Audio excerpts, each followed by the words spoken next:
कार्तिक बिना देरी किए कुछ ही पलों में हॉस्पिटल आ पहुंचा। कार्तिक के मन की परेशानी को समझते हुए क्यारा और आरजू भी कार्तिक के साथ हॉस्पिटल आ गई थी। अयांश के डैड ने कार्तिक को देखते ही उसे कसकर गले लगा लिया और कब से आंखों में कैद आंसू लगातार बह उठे। उन्होंने कार्तिक को दोनों कंधों से पकड़ते हुए कहा, हमारा अयांश ठीक हो जाएगा ना? क्योंकि अभी कमजोर पड़ने का वक्त नहीं था, इसलिए कार्तिक अपने आप को मजबूत करते हुए कहा, आप फिक्र मत करो अंकल, अयांश बिल्कुल ठीक हो जाएगा। आपको मुझ पर भरोसा है ना? आपका यह बेटा आपका भरोसा कभी नहीं टूटने देगा। उनको दिलासा देकर वो जल्दी से अयांश की तरफ हो लिया। अयांश को इस वक्त डॉक्टर शर्मा हैंडल कर रहे थे। कार्तिक जल्दी से उनके साथ हो लिया। काफी जद्दोजहद करने के बाद अयांश खतरे से बाहर था, पर दवाइयों और इंजेक्शंस का असर होने के कारण अभी भी उसे होश में नहीं था। कार्तिक उसका हाथ पकड़े वहीं उसके पास ही बैठ गया। उसकी हालत देखकर कार्तिक बहुत इमोशनल हो गया और उसका हाथ पकड़कर कहने लगा, अयांश, मुझे नहीं पता था कि तुम्हें ठीक करने की कोशिश तुम्हें इतना हर्ट कर जाएगी। मैं तो अपने भाई को वापस पाना चाहता था और तू हम सबसे नाता तोड़ के हमेशा के लिए हमसे दूर जाना चाहता था। क्यों अयांश, क्यों तुमने ये नहीं सोचा कि अगर तुम्हें कुछ हो जाता तो तुम्हारे अपनों का क्या हाल होता? कार्तिक ने खुद को संभाला और बाहर निकलकर विराज जी को तसल्ली दी कि अयांश अब बिल्कुल सेफ है।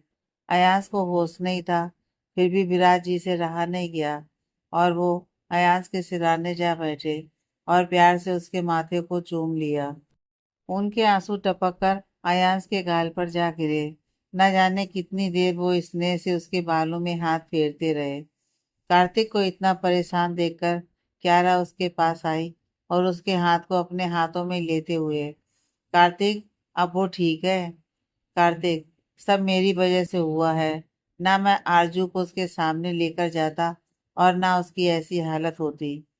क्यारा, तुमने तो जो किया था उसका भला सोच कर किया था, खुद को ब्लेम मत करो। कार्तिक, मुझे ये समझ नहीं आ रहा कि उसे क्या इतना परेशान कर गया कि उसने अपनी जान लेने की कोशिश की। वो ऐसा तो नहीं था, बहुत जिंदा दिल हुआ करता था, अपनी जिंदगी से प्यार करने वाला। पता नहीं उसके दिलो दिमाग में क्या चल रहा था कि उसने ऐसा कदम उठाया। कुछ बोलता भी तो नहीं है वो। ये कहते हुए कार्तिक फपक फपक कर रो पड़ा। क्यारा ने उसे अपनी बाहों में भरते हुए कहा, no Kartik, you have to be strong. हमें उम्मीद नहीं छोड़नी चाहिए, सब ठीक हो जाएगा। अयांश के डैड ने उसका हाथ पकड़ा हुआ था। अयांश के हाथ में उन्हें जरा सी हलचल महसूस हुई और फिर अयांश ने धीरे धीरे आंखें खोली तो विराज जी की नम आंखें मुस्कुरा उठी। अयांश ने जैसे उठने की कोशिश की तो उसके डैड ने जल्दी से उसे सहारा देते हुए बैठा दिया और उसके चेहरे को हाथों में लेते हुए कहा, कैसा है मेरा बेटा? और उसे कसकर गले लगा लिया। एक बार फिर आंसुओं ने उनकी आंखों को धुंधला कर दिया। उन्होंने कुछ पल यूं ही अयांश को अपने सीने में छोटे बच्चे की तरह चिपकाए रखा और फिर उससे अलग होते हुए गुस्से से बोले, क्यों किया तुमने ऐसा? तुम्हें पता है इन कुछ घंटों में मैं कितनी बार मरा हूँ? तुमने एक बार नहीं सोचा कि मेरा क्या होगा? तुम्हें देखकर तुम्हारे डैड की सांसें चलती हैं, पता है ना तुम्हें? कल तक तो तुम कहा करते थे कि मेरे डैड मेरी लाइफ लाइन है। अब क्या हुआ? अब तुम्हारी लाइफ लाइन खत्म हो गई। ये कहते हुए विराज जी ने कितने ही आंसू बहा दिए। ये सब सुनकर अयांश की आंखें भर आईं और वो अपने डैड के गले लगकर बच्चों की तरह रोने लगा। ये बीते 6 महीनों में पहली बार हुआ था कि उसने अपने डैड को गले लगाकर अपना दुख जाहिर किया हो। विराज जी ने उसके आंसुओं से भरे चेहरे को साफ करते हुए कहा, बेटा तू अकेला नहीं है, तेरा डैड है तेरे साथ। हर सिचुएशन में, हर दुख सुख में मैं तेरे साथ हूँ बेटा। ये कहकर वो प्यार से उसके बालों को सहलाने लगे। देखते ही देखते अयांश अपने होशो हवास खो बैठा तो विराज जी घबरा गए। इससे पहले कि किसी को बुलाते कार्तिक पहले से ही वहां आ चुका था। विराज जी ने घबराते हुए सारी बात कार्तिक को बताई तो कार्तिक ने कहा, डोंट वरी अंकल, ये स्ट्रांग दवाइयाँ और इंजेक्शन का असर है। 2-3 दिन में बिल्कुल नॉर्मल हो जाएगा। कार्तिक ने अंकल को समझा बुझाकर थोड़ी देर रेस्ट करने के लिए भेज दिया। आरजू का दिल एक अजीब सी बेचैनी महसूस कर रहा था। सिर्फ एक मुलाकात हुई थी उसकी अयाज के साथ, फिर भी उसका दिल अयाज के लिए फिक्रमंद था। अयाज को देखने की चाह में आरजू के कदम खुद ब खुद उसकी तरफ बढ़ गए। अंदर पहुंचकर अयाज को देखकर वो सोचने पर मजबूर हो गई कि प्यार तो एक खूबसूरत जज्बा है। क्या मोहब्बत किसी की जिंदगी भी तबाह कर सकती है? क्यों वो लड़की ऐसे दीवाने को छोड़कर चली गई होगी? सच्ची मोहब्बत के नसीब में वफा क्यों नहीं आई? ये सोचते हुए उसने अयाज के चेहरे पर नजरें टिकाई हुई थी। फिर इस बात का एहसास होते ही उसने जल्दी से वहां से निकलना चाहा। वो जल्दी से पलटी तो उसकी नज़र अयाज के जख्मी हाथ पर गई, जो बिस्तर से नीचे की तरफ फिसलने वाला था। आरजू ने बड़े आराम से उसके हाथ को बिस्तर पर रख दिया और पलटकर जाने लगी, पर उसके कदम रुक गए क्योंकि उसका हाथ अयाज के हाथ की गिरफ्त में था। घबराहट के मारे आरजू की आंखें बंद हो चुकी थी। उसने पलटकर अयाज की तरफ देखा तो वो उठकर बैठ चुका था। आरजू को आज भी उसकी आंखों में अनगिनत अनकहे जज्बात दिखाई दिए। आरजू को देखकर अयाज की आंखों में नमी आ गई।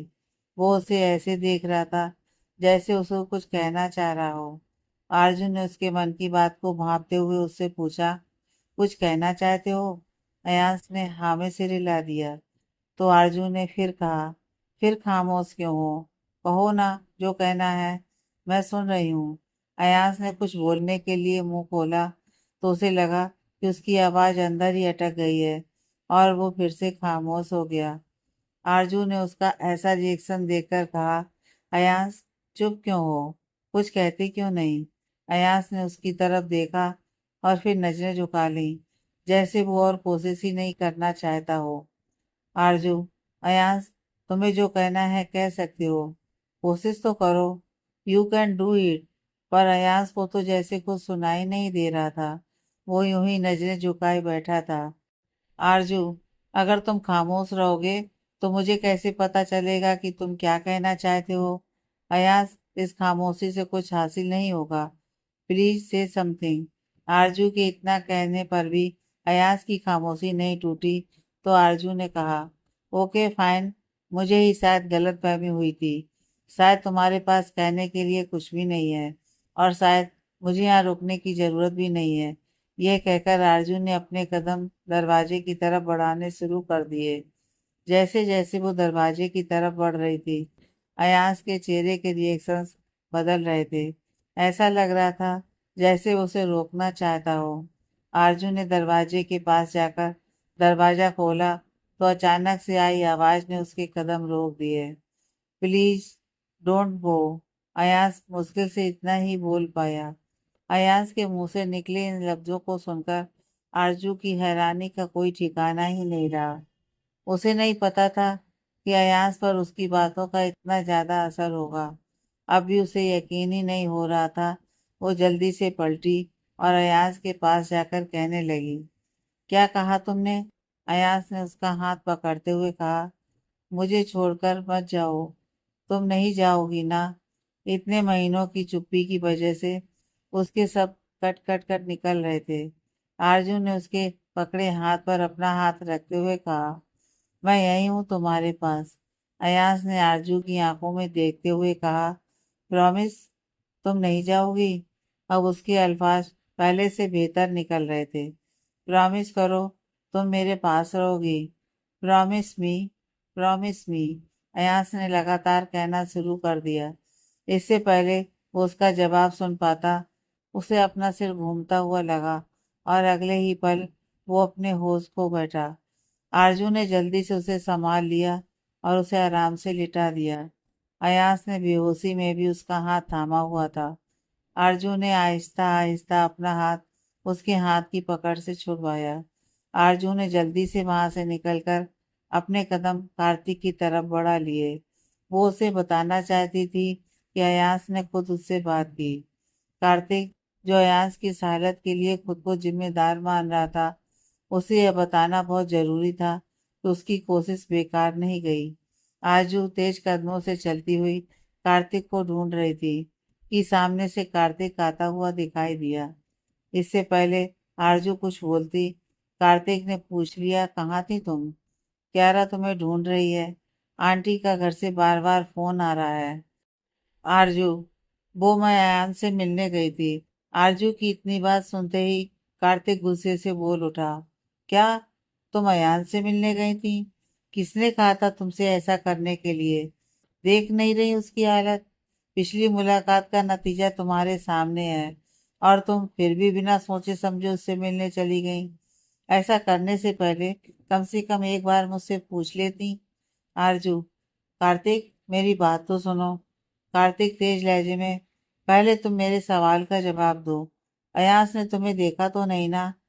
आई मीन टू से, वो बेहोशी था ना जब तुम उसके पास गई? तुम ऐसा कैसे कर सकती हो यार? इतनी देर में क्यारा भी वहां पहुंच गई और उसने कार्तिक से पूछा, तुम चिल्ला क्यों रहे हो उस पर? कार्तिक, अपनी बहन से ही पूछ लो। आरजू, मैं तो बताने की कोशिश कर रही हूँ पर तुम सुनना ही नहीं चाहते हो। हाँ, मैं गई थी अयान से मिलने। उसके पूरे होशो आवास में मैं उससे मिलकर आ रही हूँ। एंड यू नो व्हाट, उसने मुझसे बात की।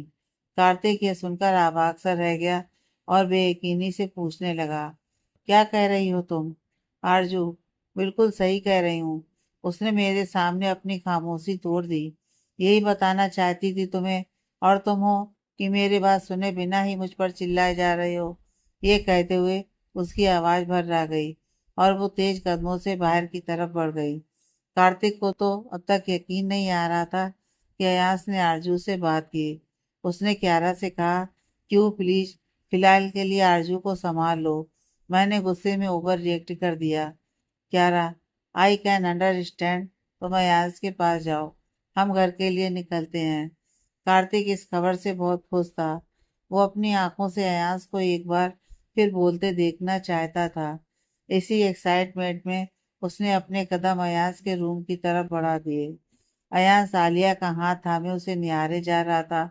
अचानक सब तरफ अंधेरा हो गया। अयांश ठीक से कुछ देख नहीं पा रहा था। देखते ही देखते आलिया का हाथ उसके हाथ से छूटने लगा। अयांश चाह कर भी आलिया का हाथ पकड़कर नहीं रख पाया और कुछ ही पलों में आलिया उसी अंधेरे में गुम हो गई। अयांश के डैड उसके पास बैठकर उसके होश में आने का इंतजार कर रहे थे। अयांश ने बेहोशी में भी बेचैनी से हिलना शुरू कर दिया। यह देखकर विराज जी घबरा गए और अयांश के सिर पर हाथ फेरते हुए बोले, अयांश बेटा, क्या हुआ? अयांश बेहोशी की हालत में तड़प सा रहा था। उसके डैड ने उसे झंझोड़ते हुए कहा, अयांश। अयांश एक झटके से उठ खड़ा हुआ। उसका चेहरा पसीने से तरबतर हो चुका था। धड़कनें बहुत तेज तेज चल रही थी और वो बुरी तरह हाँफ रहा था। अक्सर यही सपना उसकी रातों की नींद और दिन के सुकून को मिटा देता था और वो बेचैन हो उठता था। विराज जी ने उसको सीने से लगाकर उसको कम डाउन करने की कोशिश की, पर अयांश के जहन में आरजू के कई लफ्ज गूंज उठे जो उसने अयांश से थोड़ी देर पहले कहे थे। मैं यही हूँ तुम्हारे पास। अयांश फिर से बेचैन हो उठा और आलिया की तलाश में पूरे कमरे को आंखों से छान लिया। जब निराशा हाथ लगी तो उसे लगा कि आलिया से उसकी मुलाकात एक झूठ, एक कल्पना थी। इसी बात ने उसकी बेचैनी को और बढ़ा दिया और वो जल्दी से उठ खड़ा हुआ और बेचैनी से इधर उधर कुछ ढूंढने लगा। जब भी आलिया के ख्याल उसके जहन पर हावी होकर उसे बेचैन कर देते थे तो उसे सिगरेट पीने की तलब जाग उठती। अपने सुकून की तलाश में उसने इस लत को बुरी तरह अपना लिया था। अपने बेटे को इस तरह तड़पते देख विराट जी की आंखें भर आईं। रिलैक्स, रिलैक्स मेरे भाई, किसे ढूंढ रहा है तू? कार्तिक ने बाहर से आते ही उसके दोनों कंधों को मजबूती से थामते हुए कहा। अयास ने उसकी पकड़ से छूटने की कोशिश की तो कार्तिक ने अपनी पकड़ और मजबूत करते हुए उसकी आंखों में देखते हुए कहा, जिसे तुम ढूंढ रहे हो वो फिलहाल घर गई है। मिलने आई थी तुमसे। काफी वक्त से यहाँ हॉस्पिटल में थी। मैंने उसे थोड़ी देर के लिए घर भेजा है। वो तुमसे मिलने घर पर आएगी। अभी घर चलें? मुझे लगता है घर पर तुम्हें ज्यादा बेटर फील होगा।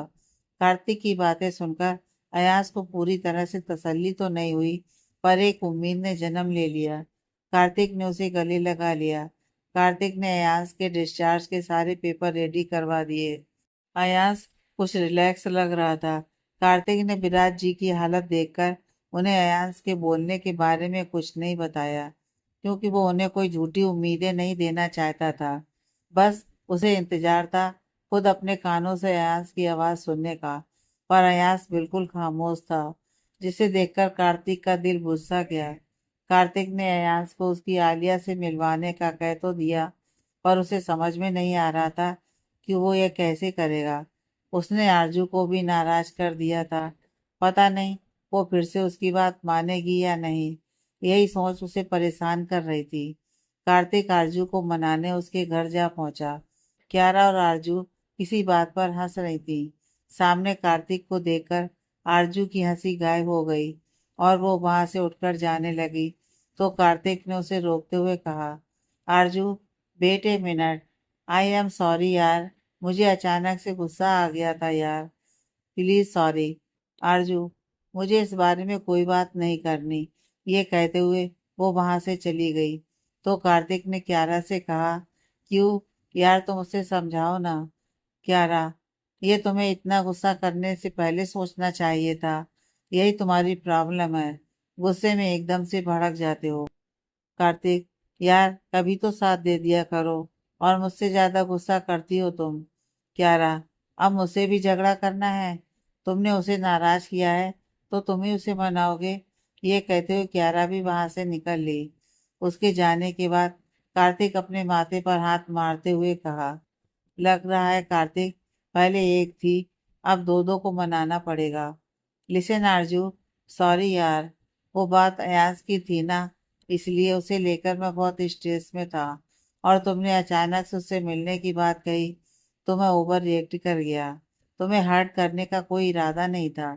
कार्तिक ने आरजू के पास जाकर कहा, आरजू, मैं तुम्हारा सॉरी एक्सेप्ट कर लूंगी, पर मेरी एक शर्त है जीजू। कार्तिक हैरानी से, क्या कहा तुमने जीजू? आरजू, क्यों, मेरी बहन से शादी का इरादा नहीं है क्या? कार्तिक, कैसी बात कर रही हो यार? आरजू, फिर हुए ना तुम मेरे जीजू। कार्तिक, लेकिन अभी तक शादी हुई तो नहीं है ना, तो फिलहाल तो तुम मुझे कार्तिक ही कह सकती हो। आरजू, नहीं, मैं तो जीजू ही बोलूंगी। अब सर तो पूछो। कार्तिक, वो भी बता ही दो आरजू, आज तुम हमें डिनर पर लेकर जाओगे? कार्तिक हंसते हुए, बस इतनी सी बात, पर हमें मतलब? आरजू, मैं और क्यारा? अरे क्यारा को क्यों ले जाना है? तुम्हारी नाराजगी दूर करनी है तो हम दोनों चलते हैं ना, कार्तिक ने मजाकिया अंदाज में कहा। लेकिन बेचारे को नहीं पता था कि क्यारा यह बात सुन रही है। कार्तिक की बात सुनते ही क्यारा ने कहा, मुझे भी कोई शौक नहीं है तुम्हारे साथ डिनर पर जाने का। कार्तिक, क्यों यार, मैं तो मजाक कर रहा था, उसने हंसते हुए कहा। Go to hell. Kartik, Kiara ने जोर से दरवाजा पटका और वहां से चली गई। आरजू इस बात पर जोर से हंस दी और बाद में कार्तिक को झूठी हमदर्दी दिखाते हुए बोली, बेचारे जीजू। कार्तिक बेचारा अब लग गया अपनी क्यारा को मनाने। डिनर करने के बाद तीनों हंसी खुशी घर लौट आए। कार्तिक ने सीरियस होते हुए आरजू से पूछा, आरजू, तुम अयान से मिलोगी? एक उम्मीद की किरण दिखाई दी है, तुम साथ दोगी तो अयास बिल्कुल ठीक हो सकता है। तुमने क्या सोचा है इस बारे में? आरजू, मैं तुम्हारी मदद के लिए तैयार हूँ कार्तिक। आरजू ने ऐसा कहा क्योंकि कहीं ना कहीं वो खुद अयास की मदद करना चाहती थी, और क्यों, वो खुद भी समझ नहीं पा रही थी। यह सुनकर कार्तिक ने खुशी से उसे गले लगा लिया और कहा, थैंक यू आरजू, मुझे समझने के लिए। आरजू मुस्कुराते हुए, यू आर मोस्ट वेलकम जीजू। दूसरी तरफ अयांश की रात तो मेडिसिन के नशे के कारण अच्छे से गुजर गई, पर सुबह होते ही उसे बेचैनी ने घेर लिया और वो सोचने लगा कि क्या आलिया सचमुच उससे मिलने आएगी या ये भी महज एक छलावा था। पर उसके पास करने को इंतजार के अलावा कोई रास्ता नहीं था, और उसे ये भी पता नहीं था कि उसका ये इंतजार खत्म होगा या नहीं।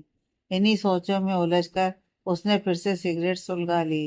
कुछ घंटों की तड़प और इंतजार के बाद उसने अपने सामने अपनी आलिया को देखा और उसकी आंखों में चमक आ गई। अयास अपनी आंखों के सामने आलिया को देख रहा था, फिर भी उसके जहन में ये कसमकस थी, ये एक ख्वाब है या हकीकत। वो तो हसरत भरी निगाहों से बस उसे देखता ही जा रहा था।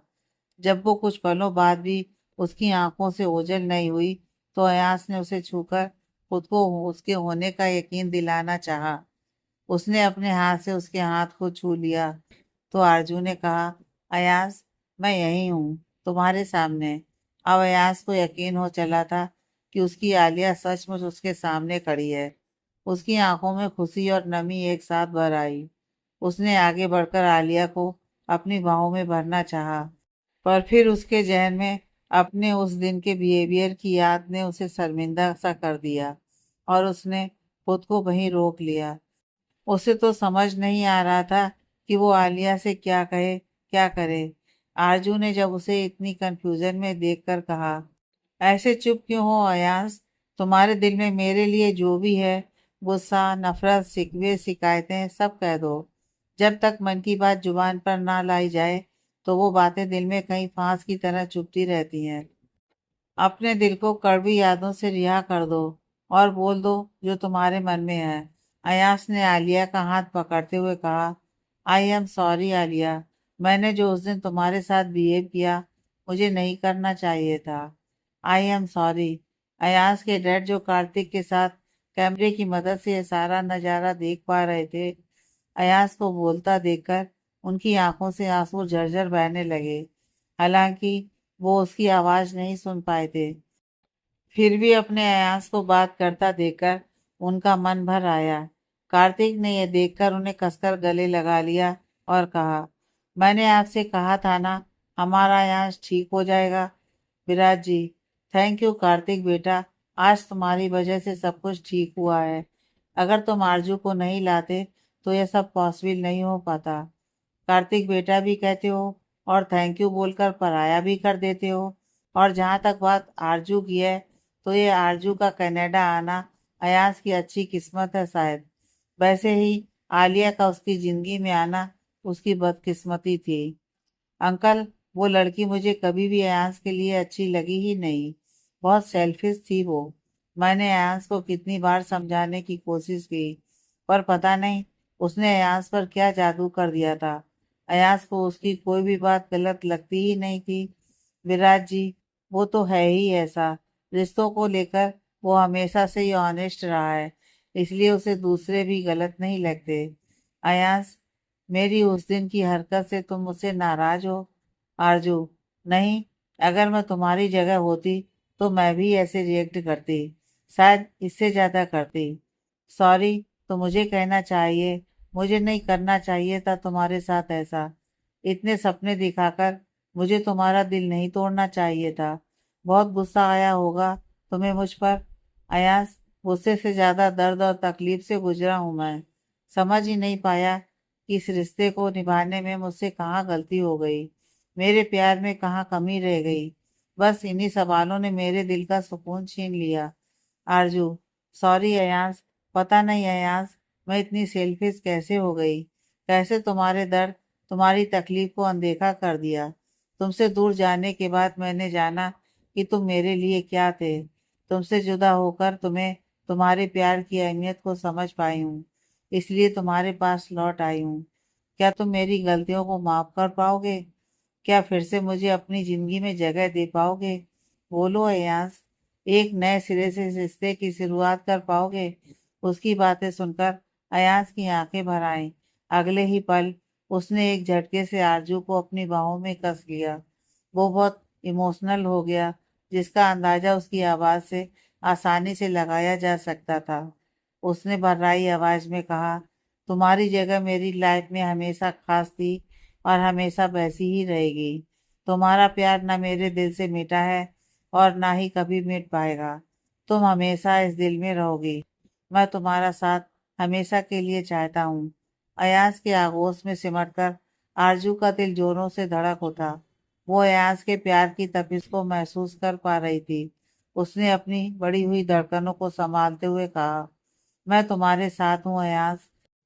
यह सुनकर अयास ने उस पर अपनी पकड़ को कस लिया। वो उसकी धड़कनें सुन पा रहा था। फिर अचानक से उसने आरजू को खुद से अलग करते हुए कहा, तुम आलिया नहीं हो। अयास के ऐसा कहने पर आरजू घबरा सी गई। उसे समझ में नहीं आ रहा था कि वो क्या कहे। तभी अयास बोल उठा, तुम तो इतनी सीरियस बातें नहीं करती थी, उल्टा मुझे हमेशा कहती थी कि मैं छोटी छोटी बातों में सीरियस हो जाता हूँ। क्या हो गया है तुम्हें? यह सुनकर आरजू को कुछ राहत मिली और उसने खुद को संभालते हुए कहा, हाँ अयास, मैं आलिया नहीं हूँ। आरजू के ऐसा कहने पर अयास की आंखें हैरानी से बड़ी हो गईं और वो सवालिया निगाहों से आलिया की तरफ देखने लगा। तो आरजू ने कहा, मैं वो आलिया हूं ही नहीं, मैं बहुत बदल गई हूँ। तुम्हारे प्यार ने मुझे बदल दिया अयाज। हाँ, मुझे सीरियस होना पसंद नहीं था, लेकिन अब मैं बहुत सीरियस हूँ तुम्हारे लिए, अपने प्यार के लिए। अब मैं गलती से भी कोई गलती नहीं करना चाहती। यह सुनकर अयास ने उसे एक बार फिर से गले लगा लिया और कहा, तुम जैसी भी हो, मेरे लिए बेस्ट हो।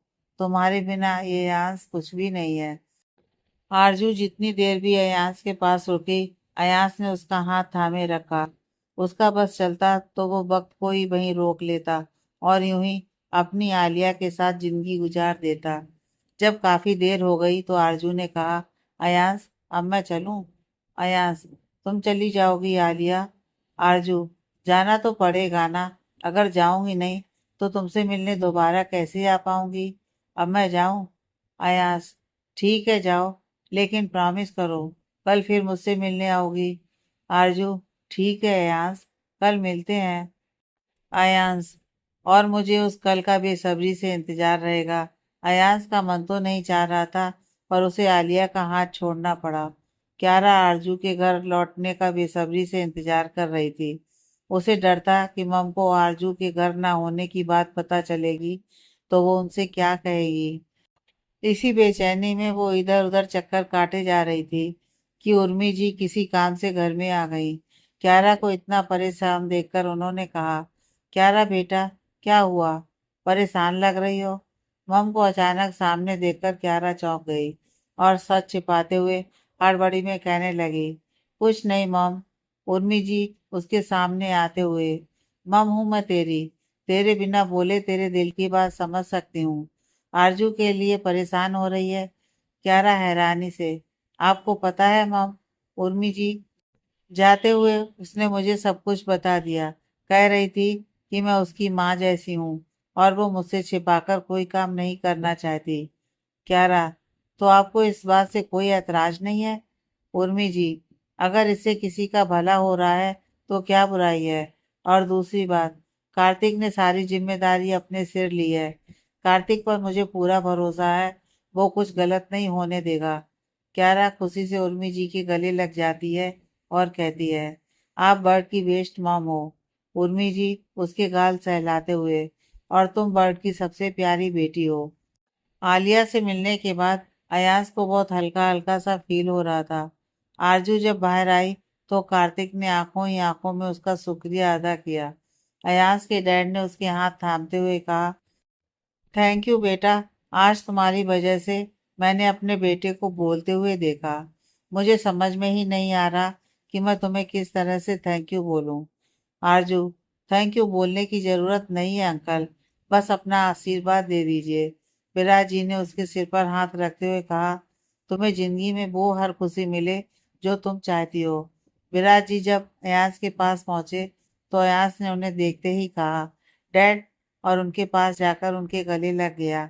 अयास के मुंह से इतने महीनों बाद डैड सुनकर विराज जी खुद पर काबू नहीं रख पाए और उनकी आंखों से आंसू बहने लगे। अयास ने उनकी आंखों में आंसू देखकर कहा, सॉरी डैड, बहुत परेशान किया ना मैंने आपको। मैं आपका अच्छा बेटा नहीं हूँ। विराज जी ने उसका माथा चूम लिया और कहा, मेरी जान है तू। जो कुछ बीत गया उसे यहीं खत्म कर देते हैं। बुरा वक्त था, बीत गया। फाइनली मुझे मेरा अयांश वापस मिल गया है, तो मुझे जिंदगी से कोई शिकायत नहीं है। विराज जी अतीत की कोई ऐसी बात नहीं दोहराना चाहते थे जिससे उनके बेटे को कोई तकलीफ हो। आज उनकी खुशी का कोई ठिकाना नहीं था। उन्हें ऐसे लग रहा था जैसे उनकी सारी मन्नतें पूरी हो गई हों।